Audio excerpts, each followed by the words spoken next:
Hi, I am Sandy Shook. This is Coffee with Sandy. Thank you for joining me today.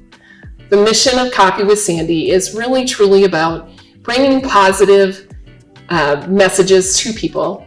We all have pivotal moments in our life that we do like to hang on to sometimes, and this podcast is really about letting you know that even though things didn't go the way you may have wanted, it actually can turn out in a different way.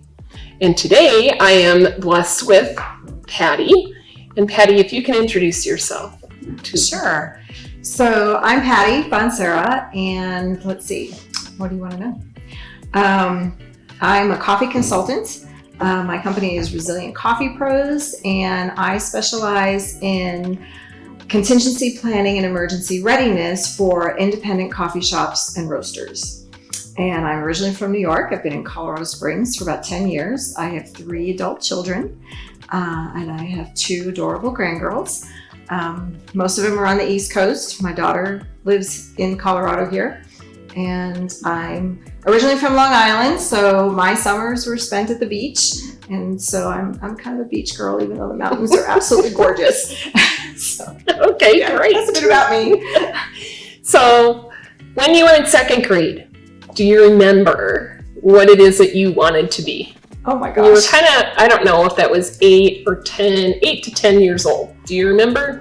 So that's an interesting question because my birthday's in September. So I'm one of the youngest ones in my grad. Like back then, they just sent you. There wasn't no waiting, and all of that, right? And so what did I want to be? I really didn't know until I got to high school. Okay. And even then, my father was like, no, you're not doing that. Okay, so that would be my next question. What is it in high school that you wanted to do? So growing up on Long Island, we live near racetracks, right? Like Belmont racetrack, right? I have a feeling I know where this is going. Well, at one point, because, it's hard to tell because I'm sitting down, but when I stand up, I'm short. Like I'm barely 5 feet tall, right? There was like me and this one kid, I won't say his name, but we were like the shortest ones always in our grade. And I wanted to be a jockey. Totally not where I was thinking, but okay. What did you think? Race car driver. Oh gosh, no, we were talking about horse track. Oh, okay. Not racetrack, horse track. Sorry, if I said racetrack, I meant horse track. So it was like Belmont racetrack. Okay, see, I don't know names. Okay, so think Kentucky Derby and all of that, right? And so I love horses. See, public, I can make mistakes too. I loved horses. I mean, I still love horses. I mean, I haven't, interacted with horses in decades. But at one point, I actually thought about being a jockey. And I don't think too many people really know that. But my dad was like, no way. So, yeah, that never happened. That never happened. So what did you do instead then? So that would be considered, in my opinion, a pivotal moment because it's something that you wanted to do, but you were told no, or right. pick something else because. Yeah. So I actually so when I was in high school, careers for women were pretty limited. I grew up I'm considered considered a trailing edge baby boomer. So we're not the older baby boomers, we're almost the Gen Xers, right? But even still back then, career options for women were still very limited. Mm-hmm. So I chose broadcast journalism as my major in college. And so that's what I went to school for. And when I graduated, I actually did work for an advertising agency in Manhattan. So I went to college in Buffalo, New York. And then after graduation, I went back to New York and worked for a big advertising agency in Manhattan. How did you end up let me back up. I want to talk about your upbringing. So you lived with your grandma? No, just after college, I just lived with her because it was easiest to commute to New York or to Manhattan every day. So mom and dad together when you were growing up? No, well, my parents divorced when I was 11. And so I grew up in a very New York Italian family. Like both sides of my family, my dad's side and my mom's side, both are Italian. My great-grandparents came here from Italy in the early 1900s. Their names are actually on the Wall of Honor at Ellis Island. Oh, how cool. Yeah, it is really cool. And I've seen it a couple of times because back in the 1980s. So when I go to New York with you, I can. Yeah, we can go to Ellis Island. Yeah. Yeah, that's pretty cool. Yeah, it was really cool because back in the 1980s, they were doing a big Ellis Island Statue of Liberty restoration. Mhm. And so my grandmother, who knew the names of, who came over, if you made a donation to that restoration, their names were engraved on the plaque, on the wall. And then you got certificates of their names and all of that, which I have copies of those certificates. I don't have the originals. But the cool thing, though, is when you go to Ellis Island, if you know the people, like I didn't know my great-grandparents' names, but I knew my grandmother, right? Mm-hmm. So I can type in her name in the computer and it'll tell me the panel that their names are on. That's really neat. Which is really, really cool. Yeah, so I remember took my sons there at one point, then took my daughter there, and so they got to see that. So actually, we are now planning a 2026 trip to Italy because my mom also did a lot of Ancestry.com, heritage. Like she found out some of the boats that they came over. Yeah, from her side. Wow. So my father's side, they're all from Sicily. My mom's side are from some different towns on the mainland of Italy. And so now we're at the point where we actually have to go to Italy in order to figure out the rest. Mm-hmm. So to trace it back even further. So yeah. That'll be a fun trip. Oh yeah, totally. Especially now that all my kids are adults. Yeah. Right? And they're, going to be able to like truly appreciate that kind of trip. Right. So did you grow up with siblings? Yes, I have a brother. Uh-huh. Yeah. He's a couple years younger than me. And does he live here? No, he actually now lives in Houston. Oh, okay. So yeah. No, he doesn't live here. So I've only been here 10 years. So you moved to Colorado when? Moved to Colorado, actually it was Mother's Day 2014. So just 10 years. Oh yeah, it is. Yeah. Yeah. Very cool. And you're still here. I'm still here. 10 years. See, I came out I'm really aging myself right now, but I came out here in 85. Oh wow, okay. And I have not been back. I mean, go to visit, Minnesota, but I have not lived anywhere else besides Colorado. 1985, I was still in Germany. On my way back to the States. Well, good for you. Sorry. Really, honestly, when I moved out here, I didn't have a job. Oh. And so I had an interview, but it was in Denver, off of Colfax. Okay. And my girlfriends, when they drove me out here, I said, let's just go by. That was before GPS and all that, so we had a map. And I had the address. Well, and we kept driving around this back area, and we have this brick building off of Colfax, and we're all like in the car going, this cannot be the building. And it was. Interview? Yes, and it was. And I called actually that Monday. They dropped me. I told them I'm not going to interview for this job. I will find something else. And they said that if I had not, they were going to take me back home because they did not feel like that area was safe. Oh, wow. And I'm like, okay.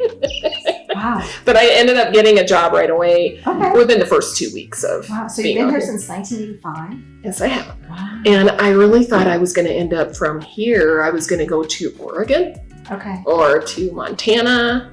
Those are some of the areas that I wanted to go see. Yeah. Just didn't know I was going to stay here and build a family here. Wow, So, that's awesome. Yeah. Wow, that's really cool. And have a lot of good friends. That many years, it's almost 40. I mean, I knew you've been here for a while, but I didn't realize it was back to 85. Yeah. Wow, that's cool. Yeah. Really cool. Mm-hmm. Going back to school, high school, or, even before. Really, it's nothing. Were you in sports? So, let's see. There was one year I played softball, but I was also a cheerleader in high school. All through high school, or did you? No, 9th, 10th, and 11th grade. I was. Okay. Yeah. So your senior year, you just left it for I did not, and then, enjoying without any responsibilities. Exactly. And then I believe it was my junior year in high school, either sophomore or junior. I think my junior year I played softball 1 year. Okay. Yeah, just for the 1 year. But I was not an athlete in high school, not at all. Nobody in my family was really, well, my dad, I know, played baseball in high school. Mm-hmm. My sons were both athletic. My daughter now rock climbs. Wow. Yeah, my sons played football, baseball, like the whole gamut. See, and I like rock climbing. I just don't like coming down. So, I'm okay going up. It's just the coming down part. Yeah, that's a problem because I'm not that coordinated. I gotcha. But I was in the ski club. Oh, really? Yeah. So growing up on Long Island, we had a ski club because we would just drive upstate New York. It was the only time that I ever intentionally would get up at 3 a.m. to be at high school at 5 a.m. to get on a bus to drive 2-3 hours to go upstate to go skiing. Yeah. Oh my gosh, that's funny. So that was fun. So were you in any theater or music or anything like that? No. What was your favorite genre when you were in high school and for music, and has it transferred over to your adult? So, I grew up, why do I have a feeling you were going to ask this question? I don't know. So I grew up with the Billy Joels of the world. Billy Joel, the Allman Brothers was my very first concert.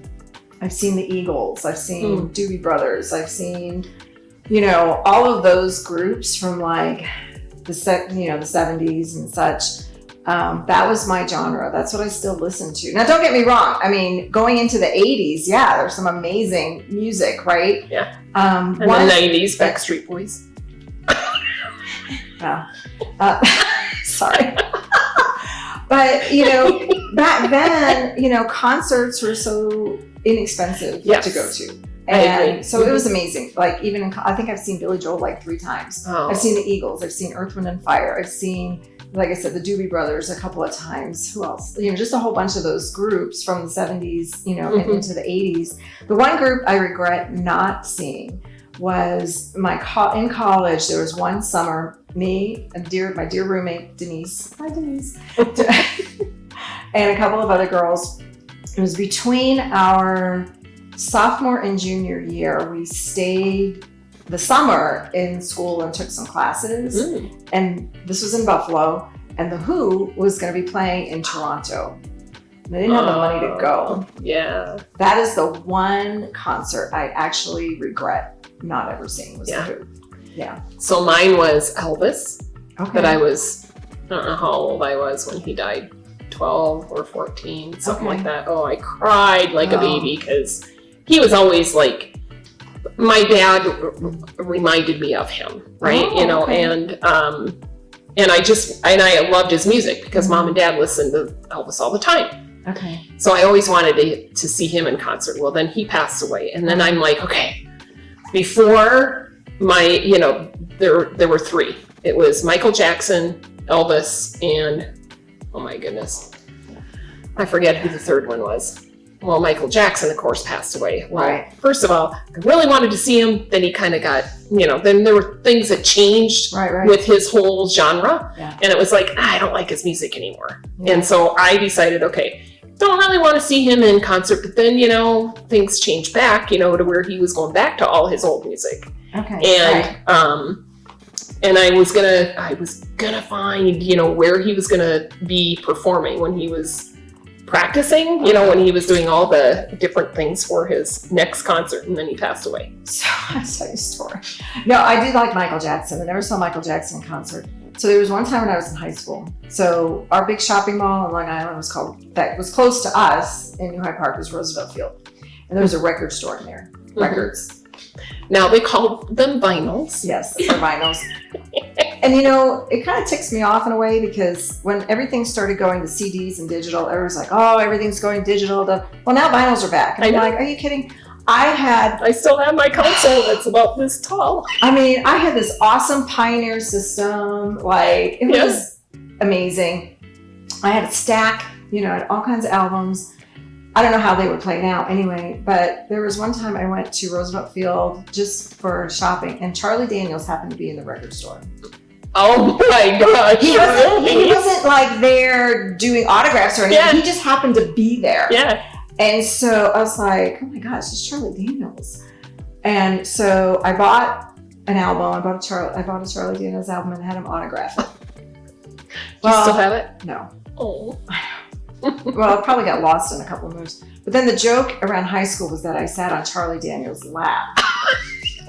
I never sat on Charlie Daniels' lap, okay? So I just... For the record, I never sat on Charlie Daniels' lap. I just got an autographed record, okay? I know, right? Oh my gosh, that's hilarious. Man, Yeah, that's but funny. that was amazing music. Yeah. It was amazing music. I remember the station at the time was called WPLJ. It played all that music. I don't know if it still exists. I think the station still exists, but I don't think that's what they play anymore. But yeah, so that was the music that I listened to, and still now, of course, it's called classic rock. Yep. But and there's a reason it's called classic rock because that kind of music does not exist. We do not have that anymore. We That's don't have that exactly anymore right. because that was like so authentic. It was just, not that music today isn't authentic, right? But that music was pre-MTV, Yes. right? So it was just the music, and you would go to the concerts. Like, you didn't have MTV to interpret it for you. Yeah. Right. Yeah. Yeah. That's funny. How do you get yourself out of a funk? Or do you never get into one? Oh, of course I do. Okay. I think everybody does. Well, and that's really the purpose of this is, just to let people know that we all do. And yet, there's different ways of actually working it out, Exactly. One of my previous guests said, she really has to figure out what's causing the funk. Okay. But so for me, and I hope it's okay if I don't get into all the details here, but you know that the last several years have been a massive challenge personally for me. So for me, it's running. Really? Running. Well, yeah, because you just got done. You did the... I did the Army 10 miler last October in Washington, D.C. I'm doing it again this October. It's running and I wouldn't even, I like to work out, but I wouldn't say working out alone gets me out of a funk. But running definitely helps me get out of it. The training for that race, it was more about the training and the discipline of the training. Now, I know for a lot of people, 10 miles is not a very long distance, but we live at 6,500 feet above sea level. Is a long distance for me. I'm not a runner either. So. Well, the thing is, as we just talked about before, I was not an athlete in high school. I didn't even start running until I was in my mid-30s. And even then, I wasn't always consistent, right? I would do 5Ks here and there. I think the longest run I had ever done was a 10K, and that was before my daughter was born, and she's 23 now. Yeah. And so training for the Army 10 miler was just the discipline of getting up, and being either at the gym or outside at, 5 o'clock in the morning, 5:30 in the morning, and just doing it and following a training plan. And then getting to the race. And I did it with my oldest son and daughter-in-law because they're military and they do it every year. And that really helps. It was that accomplishment. I was doing it for me. I wasn't doing it to beat some specific time. I was just doing it for me. And that race showed me that I could do anything. Yeah. I could do anything I set my mind to. And so... that and hanging out with, girlfriends. I'm kind of I wouldn't consider myself a full-on extrovert, but I'm not an introvert either. I love hanging out. That was one of my questions too. Oh, okay. I love hanging out with people, I'm more of a smaller group type of person. I'll go to the party, but I'm not necessarily going to plan the party, although I did plan a surprise anniversary party for my parents a couple years ago, but that's different, right? But I also need my quiet time, and then I'll just do some journaling, have a cup of tea, dark chocolate, just kind of that kind of stuff. Or, if I'm in a funk, yes, I have to process where is this coming from? And sometimes that takes me a little bit to do. Where is this coming from? And there are certain I wouldn't even call a milestone, with certain benchmark dates, that as those dates are approaching and I start to feel that, I'm like, oh, that's why, because that date is approaching. Yeah. But then once I get past that date, and then I'll go for a run, right? But then once I get past that date, I'm okay. But I think that's part of, we've all experienced trauma at some point in our lives. And I think that's just part of the trauma recovery process, is recognizing when those things are approaching. And instead of beating yourself up for feeling that way, giving yourself the grace to feel it, but don't stay there. Yeah. Right. Like, allow yourself to feel it, but then, okay, you have to move through it to get past it. Yeah. So, yeah. I was actually just telling somebody, I don't know, a couple weeks ago, that there was a couple Saturdays in a row that I sat and did nothing. Oh, yeah. And the second Saturday, I think it was, that I finally, remembered that when I was in my 20s, I would go out on a Friday and get home really late knowing that I could sleep in. Right. And I was like, what movies are playing?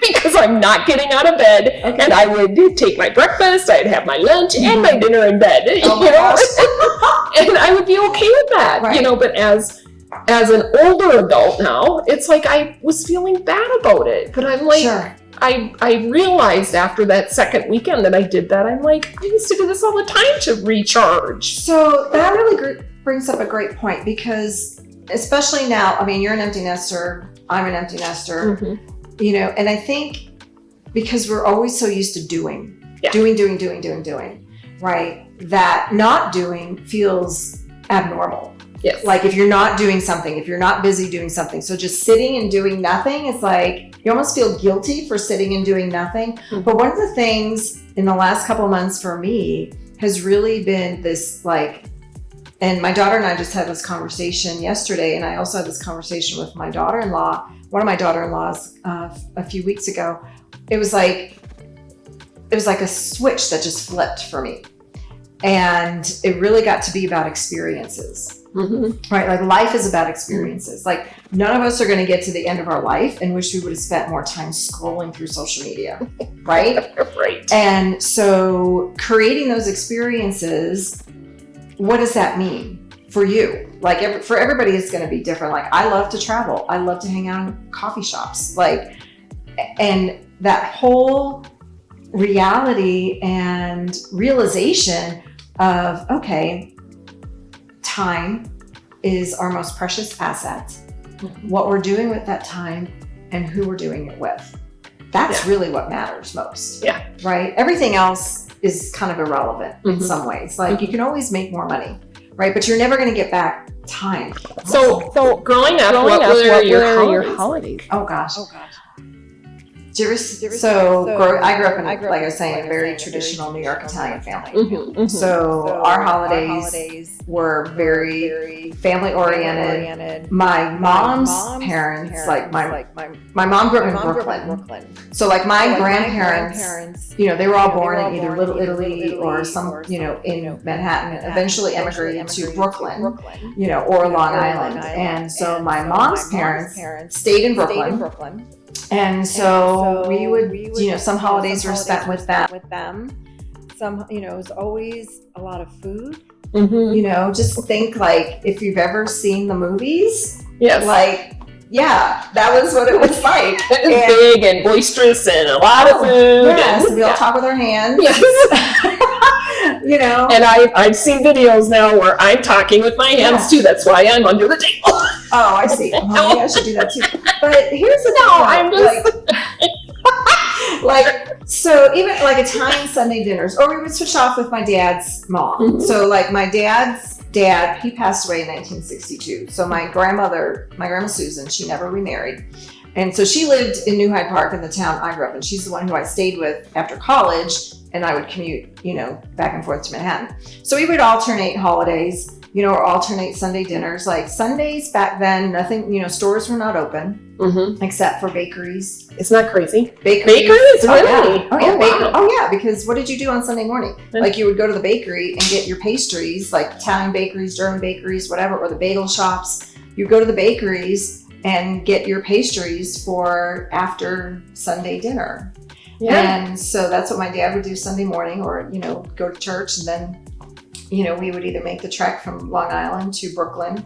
And I'll never forget this because I love telling this story. Like back then, my grandparents in Brooklyn, their building, like everybody in the building was Italian. And there was a car wash across the street. And the car wash is still there. The apartment building is still there. Oh. And you had all of these, older Italian women every Sunday making Sunday sauce or Sunday gravy, depending on where in Italy you come from, is depending on what you call it.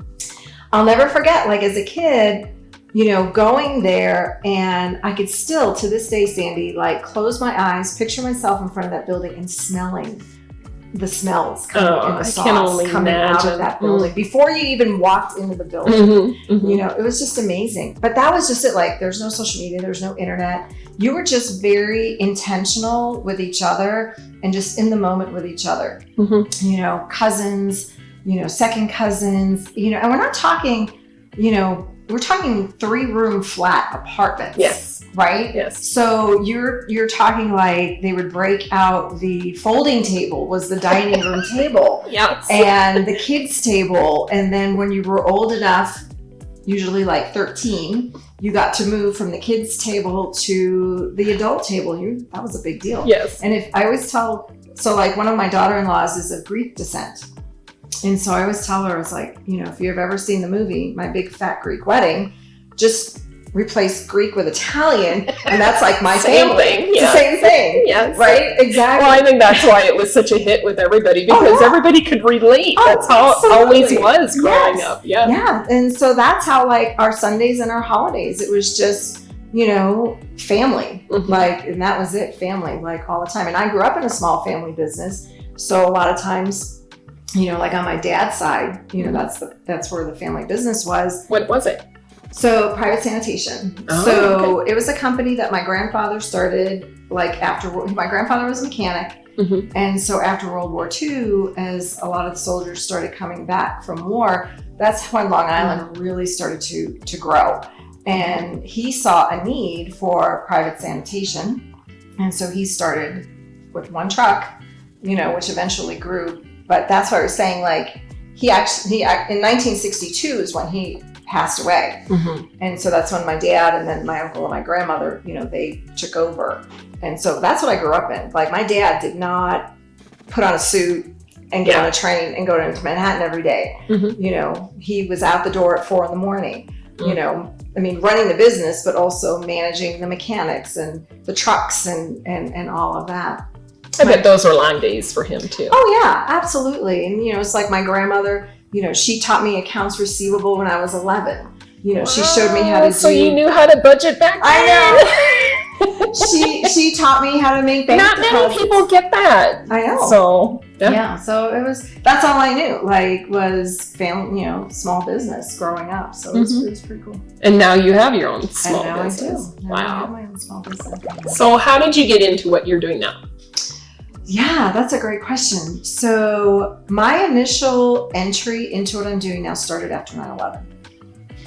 And so I used to work in corporate investment management for they were small boutique investment management firms, but very high net worth clients.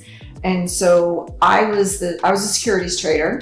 And so we were not the brokerage firm. We just managed the money. But my client, like I was the client of the Merrill Lynch's and the Smith Barneys, right? And so after 9/11, a couple of years later is when the financial regulatory agencies came down and said that every single financial institution has to have a disaster recovery plan. The firm that I was working for at the time, there were only 5 of us in the firm. So I was assigned to research it and put it together. So that's how I got started. Wow. And it was really interesting because nobody was really talking about this until 9/11. Yeah. Isn't that crazy? Yeah. Yeah. I mean, again, another pivotal moment that all of a sudden changed how many people's lives. Oh, yeah. Right? Yeah. So last question is, do you have a bucket list? Oh gosh, yeah. Well, you know what? I don't call it a bucket list. Okay. I call it an adventure list. Oh, I like that. Instead. Yeah. Yeah, I call it an adventure list because to me, I mean, I understand the concept of a bucket list, but I don't know, it sounds a little morbid to me. So Only because of the movie, right? Right, exactly. So I call it an adventure list. Like I have a whole list of countries, obviously Europe, going back to Europe, Australia. I would love to go to Bali someday. Like those type of travel is my bucket list. And I think, spending more time with family, of course, but things that I not normally would have done that are on my list, like my daughter, she's like, would you ever go skydiving? I was like, well, my sons are trained to jump. Mm-hmm. I don't know if I would jump with them. Really? I was going to say, I don't know. Well, they're military trained, so I would jump with them, but I'm not really still quite sure if I would jump out of a perfectly good airplane. I'm like, that's why they have seatbelts and flight attendants. But anyway, yeah. So yeah, I have a pretty extensive adventure list. That's really cool. Okay, well, I want to thank you very much for joining me today. Thank you for sharing some of your stories. I always am grateful for the times that you and I get to sit down and talk about, just different things in life. Yeah. So thank you for joining me today, everybody. I am Sandy Shook. I am a mortgage advisor. I am the financial and real estate literacy expert. I'm here to help you figure out a plan whether you can purchase a home, and if you are in a home, whether it makes more sense for you to refinance. Otherwise, even getting into an investment property. Please reach out to me if you have any questions. And Patty, if you can let everybody know how they can reach you if they want to get to know more information about your business. Yeah, absolutely. So the best place to reach me is at resilientcoffeepros.com. So that would be the best place. I have a calendar on there. And then follow, of course, on all of our social media. Great. That would be great. Thank you so much. Yeah, absolutely. Thanks, everybody.